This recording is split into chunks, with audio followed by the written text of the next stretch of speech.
Bonjour à toutes et à tous, bienvenue sur la chaîne. Aujourd'hui, je voulais vous parler du film Il était une fois en Chine.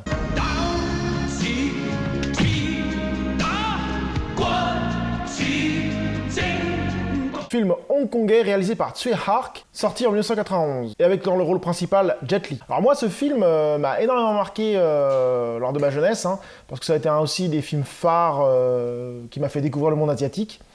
J'avais acheté le coffret à l'époque, il était une fois j'avais déjà découvert la VHS, c'était une fois en Chine à l'époque. Et j'avais aussi... Non, je crois pas que c'est la VHS, je crois que c'était l'époque du DVD. Le DVD déjà, on était passé au DVD, ouais. Et donc... Ou la VHS, enfin bref. Et donc j'ai acheté ce coffret, j'avais acheté le 1 et 2 en film et j'avais été un peu bluffé par le film, quoi. Bon, ce film est ultra connu pour ceux qui s'intéressent au cinéma asiatique, mais j'ai voulu en parler car j'étais au travail, j'étais à la machine à café avec un collègue et j'ai reparlé de films un peu asiatiques et je lui dis est-ce que tu as vu ça ou ça ou ça? Il me dit bah non, ouais, ça j'ai vu, ça j'ai pas vu. Puis à un moment je lui dis est-ce que tu as vu Il était une fois en Chine? Et il me fait bah non, j'en ai juste entendu parler, j'ai jamais trop regardé, j'ai même pas trop entendu parler de ce film, plus que ça, quoi. Donc je me suis dit bah ça se trouve, vu qu'il regarde quand même assez souvent de films asiatiques, il y a des gens qui sont peut-être passés à côté de cette saga.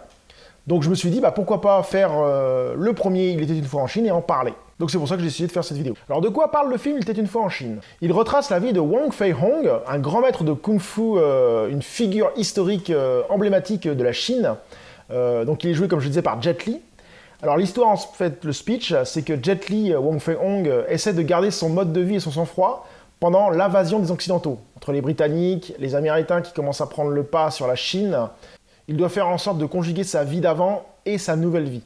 Et vu que les gouvernements occidentaux commencent à prendre le pas sur le gouvernement, Wong Fei-hung va se retrouver dans des histoires et il va devoir s'adapter et combattre la tyrannie des Occidentaux. Voilà en gros de quoi parle l'histoire. Je m'arrête ici pour le scénario pour éviter de vous spoiler si vous n'avez pas vu le film. La première fois que j'avais découvert ce film, il m'avait assez impressionné, surtout l'acteur Jet Li. Je trouve qu'il avait une prestance assez forte et un charisme qui mettait bien en valeur le personnage de Wong Fei-hung. Malgré que pendant le tournage, Jet Li s'est blessé et ça a été un autre acteur qui a joué quasiment toutes les scènes d'action. Il a été doublé par, je sais plus, je crois que c'était Hong Yon. Je crois qu'il avait été doublé par l'acteur Hong Yang, mais ça je ne suis pas sûr. Je le mettrai dans la vidéo si c'est pas lui. Ce film est pour moi vraiment bien réalisé. Il retrace l'invasion des Occidentaux en Chine et on retrouve vachement bien le choc des cultures.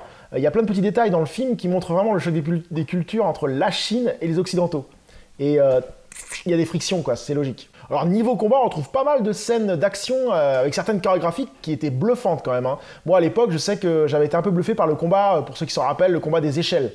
Ils sont dans une sorte de hangar, il y a des combats des échelles entre Jet Li et un autre combattant, et ça c'était assez impressionnant pour l'époque. Rien que pour cette scène-là, le film vaut le détour. En plus, chaque combat est assez stylé, et on sent bien la maîtrise du kung-fu par Wong Fei-hung. En plus, le film est vraiment bien dosé, on a autant de romance, de comédie que de combat. Tout est bien ficelé et ça rend le film assez sympa à voir. Donc si vous voulez approfondir la saga Il était une fois en Chine, moi je vous conseille les autres films qui sont assez sympas. Donc il y a Il était une fois en Chine 2, La secte du lotus blanc, qui a aussi été réalisé par Tsui Hark en 1992, l'année suivante. Il y a aussi Il était une fois en Chine 3, réalisé aussi par Tsui Hark, sorti en 93 l'année suivante avec Jet Li. On retrouve aussi Il était une fois en Chine 4, réalisé plus par Tsui Hark mais par Yuen Bun, sorti en 93 aussi. Mais par contre, l'acteur Jet Li n'est plus du tout là. Il a été remplacé par Chwin Mang-shuk. Je crois que ça se prononce comme ça, Chwin Mang-shuk, qui joue aussi bien le rôle de Wong Fei-hung, mais j'ai ma petite préférence pour Jet Li quand même. Et ensuite, Il était une fois en Chine 5, Dr. Wong et les pirates, qui est réalisé cette fois-ci par Tsui Hark, sorti en 94. Mais par contre, Jet Li n'est pas revenu. Il est toujours, Wong Fei-hung est toujours joué par Chwin Mang-shuk. Et bien sûr, le dernier, Il était une fois en Chine 6, Dr. Wong en Amérique, réalisé par Sammo Hung cette fois-ci, complètement différent. Et le retour de Jet Li en 97. Alors ces films dans l'ensemble sont assez bons. Il y en a qui sont un peu au-dessus de l'autre. Moi, j'ai toujours passé un très bon moment à les voir. Par contre, si vous devez avoir une préférence, pour moi, ma préférence, c'est vraiment Il était une fois en Chine 1 et le Il était une fois en Chine 2, qui sont pour moi un tout petit même un peu au-dessus des autres, et après on a tous les autres. Mais ces films valent vraiment le détour si vous n'avez jamais regardé cette saga, elle est assez sympa à voir quand même. Et pour moi, Il était une fois en Chine 1 et 2 sont incontournables dans le monde du cinéma asiatique.